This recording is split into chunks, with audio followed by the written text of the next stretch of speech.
Today what I'm going to cover in my topic is talk a little bit about the grains industry and where it's up to at the moment, some of the challenges that it's confronting. I'm going to talk a little bit about the National Grains RD&E Strategy. I'm going to talk about the GRDC Strategic Plan for the next 5 years, and then I'll talk very briefly about some of the changes that I've made within GRDC over the last 11 months. So firstly, if you look at the grains industry, it's a 35 million tonne industry, 20 million hectares, and on average about $9 billion. Last year it was worth $13 billion. But the thing about the grains industry is that it's got that enormous variability. So if you look at the production, in 2006-07 I think we grew 20,000 tonnes of grain, whereas the year before we grew 45 million tonnes of grain. Enormous variability, and of course a lot of that driven by climate and by environment. When you look globally, there's some real challenges out there, and I'm sure everyone's heard about the challenge of population growth, the fact that we're currently 6 billion people. By 2050, we're talking about having 9 billion people in the world. The challenge for agriculture is to be able to double production with half the water and half the land. That's the challenge as agricultural scientists, as farmers that we have out there if we're going to feed the world in 2050. On the other side of it, can you take it back? Thank you. On the other side of it, if you look at competition, there's parts of the world, particularly the Black Sea states and the old Russian states, which currently don't have their act together. Beautiful soils, fantastic growing environment, don't have the infrastructure, don't have the technology to be able to harvest that. If they get their act together, then we will see quite significant competition coming in to compete against Australian grain growers.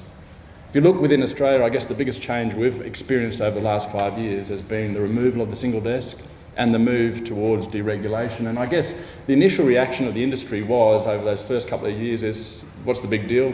We ought to be able to just continue operating as per usual. In fact, most of the large players were more preoccupied with who was going to eat who and who was going to survive and who was not going to survive. But in the last, I guess, 12, 18 months, we've seen a real change in attitude. I think we've sorted through who's going to be here, and we've now really we know we've got the players that are going to be here for the long term. And people are coming back and starting to realise that in a deregulated environment, it's very, very different. And I think most growers would know that when they're trying to actually market their crop, that it's different than just delivering it to AWB. Where we are experiencing that from GRDC's perspective is our involvement in the Wheat Classification Council and Wheat Quality Australia, where we are classifying wheats, and the system of classifying wheats was set up when we had AWB there, and they had the power of acquisition, and they could control where they accessed the crop and where they actually sold the crop. What we're finding with deregulation is that you need a national system, and it's completely different. The rules, the arrangements need to be completely different for a classification system to work in a deregulated environment. And finally, we're very conscious of the fact that in Australia, and probably in most parts of the world, our rate of increase in total factor productivity, which drives grower profitability, but the rate of increase in total factor productivity has been flattening out. So during the 80s and 90s, when growers were adopting things like controlled traffic and reduced tillage and no-till, precision agriculture, we really had fantastic increase in productivity, and that's starting now to flatten out, and that is a concern, particularly when you look at that global challenge that we've got in terms of feeding the world by 2050. Within the grains R&D community, there's also pressures. And I guess the pressure that we've noticed over the last, probably been there 15 years, the whole time I've been in GRDC it's been there, and this is the fact that there's been pressure on our partners and their funding, particularly on the state departments of agriculture. When you look at the priorities from a state perspective, it's education, health, police, and then, if dollars do come into agriculture, the government is looking for public good outcomes, so they're tending to focus the investment much more on the environmental issues, those sort of issues, and productivity issues have been dropping down the agenda, and that's a real challenge for us. There's certainly some evidence to suggest that reduction in investment, not just in Australia but over the whole world, is one of the things that's led to that decline in total factor productivity. We're also seeing on the other side of it though some real interest coming from the private sector. So over the last 2 years, a number of the large multinationals, particularly in the US, very much focused on maize, soybeans, cotton and canola, are starting to realise that market share in the US for corn is very, very competitive. Well, we're talking to one of the companies, and they were very proud of the fact that they'd increased their market share for up to 45% now. And they realised that the effort that they would need to put into increasing their market share to 47 would be absolutely enormous. And so they're looking out and saying, well, how else can we grow? And the obvious place to grow when you've developed traits in maize is to look at other crops. And wheat, there's 600 million tonnes of wheat grown in the world. It's an obvious place to be looking. And I'm very proud of the fact that we now have all of the major multinational companies in Australia involved in wheat breeding. And I think that's good for Australia. It brings technologies into Australia, it brings capital into Australia, and I think we're starting to see, and we will see into the future, the real benefits of that involvement of the private sector in Australia. And finally, of course, we've got new R&D challenges, and the obvious one is climate change, climate variability. I just want to talk a little bit about the National Grains Industry RD&E Strategy. I said earlier that the state departments of agriculture, their resources have been, have been declining. The amount of dollars they've been able to put into R&D have been reducing over the last probably 15 years. But it's got to the point where there was a realisation that we had to, that was a reality, and that wasn't going to change. That was going to continue, and we needed to start looking at how, as a nation, we could work better together. So over the last 2 years, working along with the state agencies, with CSIRO, with the universities, there's been a steering committee looking at how we can actually coordinate and do a better job with the resources available to deliver benefits to Australian grain growers. And I guess very selfishly, from my point of view in GRDC, I want every GRDC dollar to be working hard for Australian grain growers. I also want our partners' dollars, every one of their dollars, to also be working just as hard for Australian grain growers. So over the last 2 years, there's been a lot of work going into developing a National Grains Industry RD&E Strategy. And I just want to share some of it with you. Basically, out of this has come some key strategies. The first one is to build on existing national collaboration. And I think this is a realisation that you can't do everything in every state. And there's some obvious ones. I mean, moving to one national barley breeding program, the Pulse Breeding Australia, the Pre-Breeders Alliance, are examples of where we've actually pulled the various expertise together, built a national program, very much on the understanding that we can do national R, but we need to do regional development and we need to do local extension, and that's one of the key principles that underpins this whole plan. There are clearly more areas where we can do better national coordination, and we're looking certainly at some of those. One of the obvious ones is in wheat quality, and doing a better job of coordinating the activities occurring in wheat quality research. The second one is really building on an ability and skills in building public-private partnerships. And as I said earlier, I'm proud of the fact that we have attracted into partnerships each of the major multinationals, but clearly we need to be able to continue to do that. And within GRDC, with the restructure I'll talk about a little bit later, I have created one business group within GRDC that is specifically designed to have the skills and the ability to be able to interact with the private sector. And it's not easy because they are big. Most of them have more staff in their litigation department than we have in our whole organisation. They are very experienced at doing these things, and obviously they are investing for their own reasons. So it's very important that as we go and get experience in these private partners, we don't go in naively. We go in very carefully and very focused on what benefits can we deliver back to Australian grain growers from their involvement in Australia. The third one is really understanding where each of the players want to play in the future.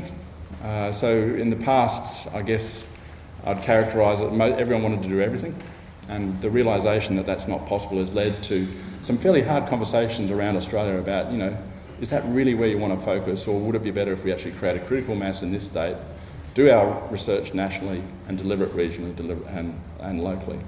And so there have been some pretty difficult conversations about maybe you should pull out of that area and put your focus on here where you've got the expertise, skills and commitment. And the last one is looking very much at the capability in Australia, and we've done a full audit of the resources going into R&D, and I guess the really key thing that comes out of that, it's a very, very simple message comes out of this, and that is field-based professions, paddock-based professions, your entomology, plant pathology, your research agronomy, all of the field-based, practical, they're the ones under pressure. They're the ones which we're having difficulty attracting people into, and we've really got to start focusing and looking at how we attract the next generation into agriculture and into agricultural science.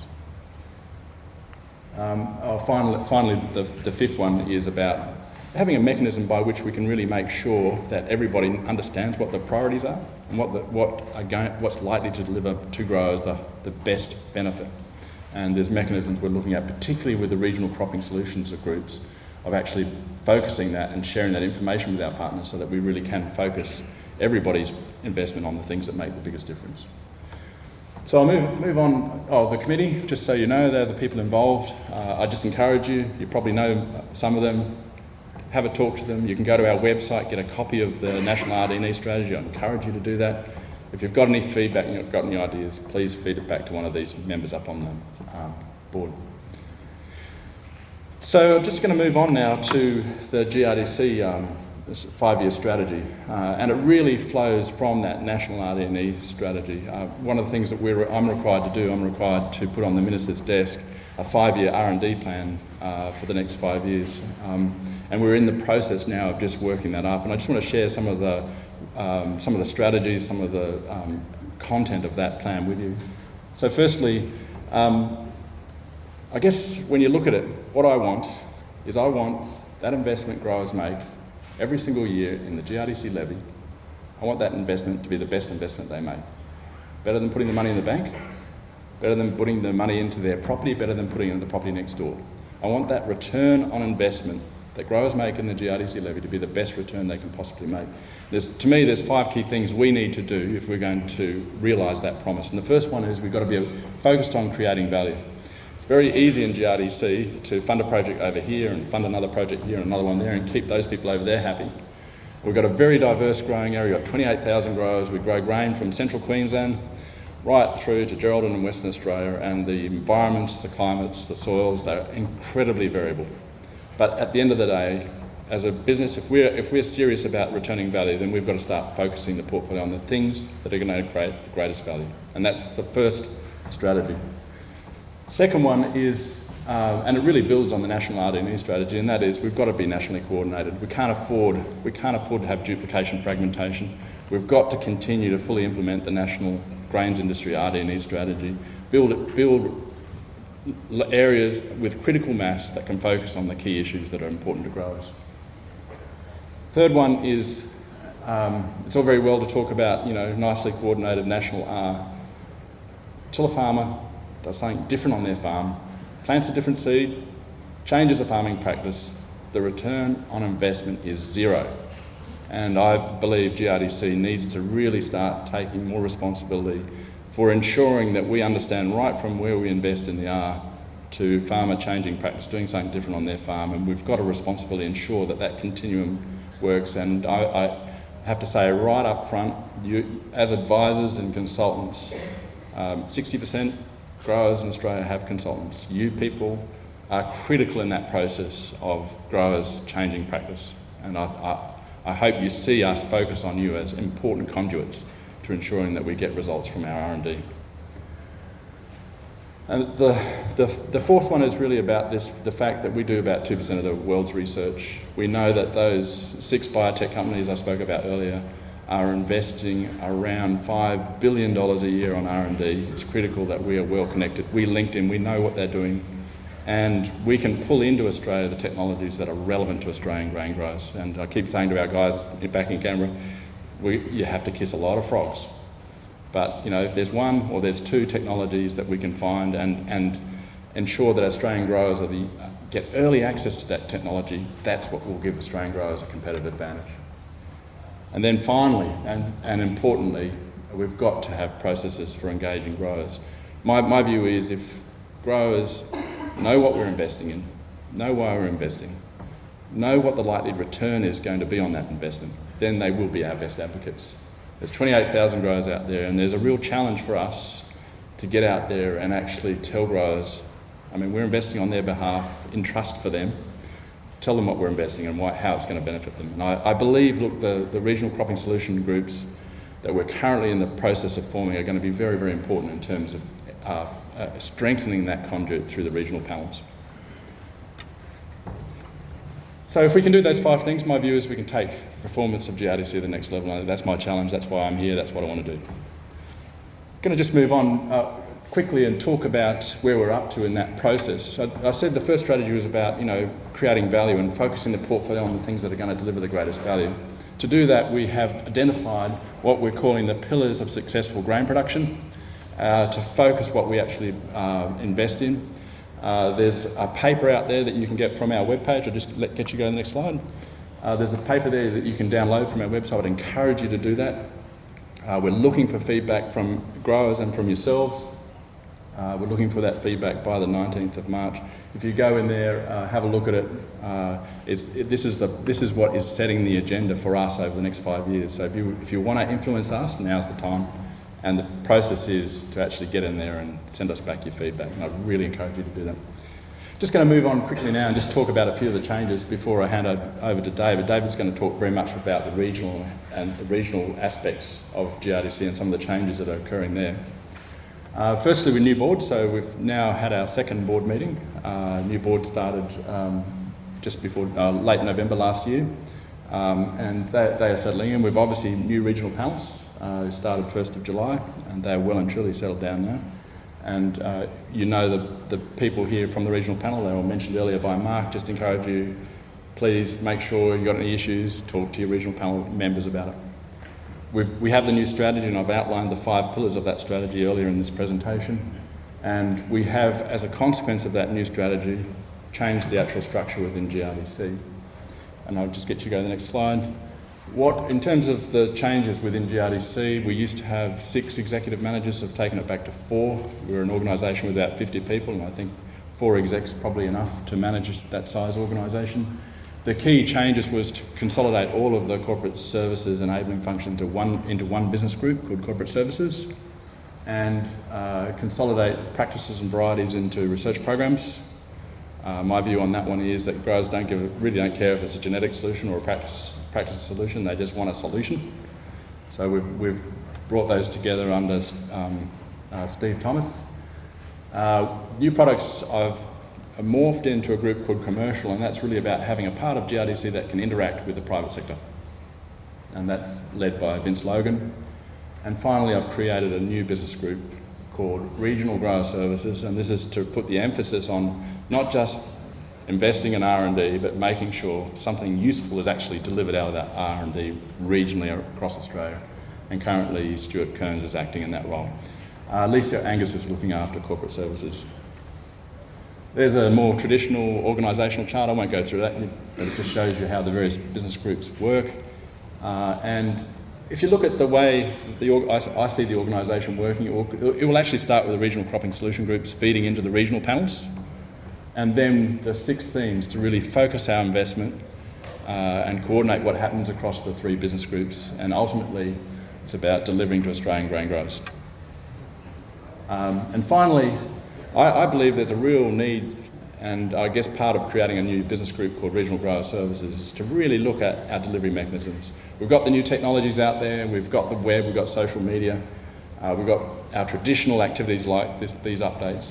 But to me, if we're serious about growers getting return on investment and getting benefit out of their levy, then we've really got to get serious about how we deliver. And again, I just want to reiterate the importance of advisors and consultants in that whole mechanism.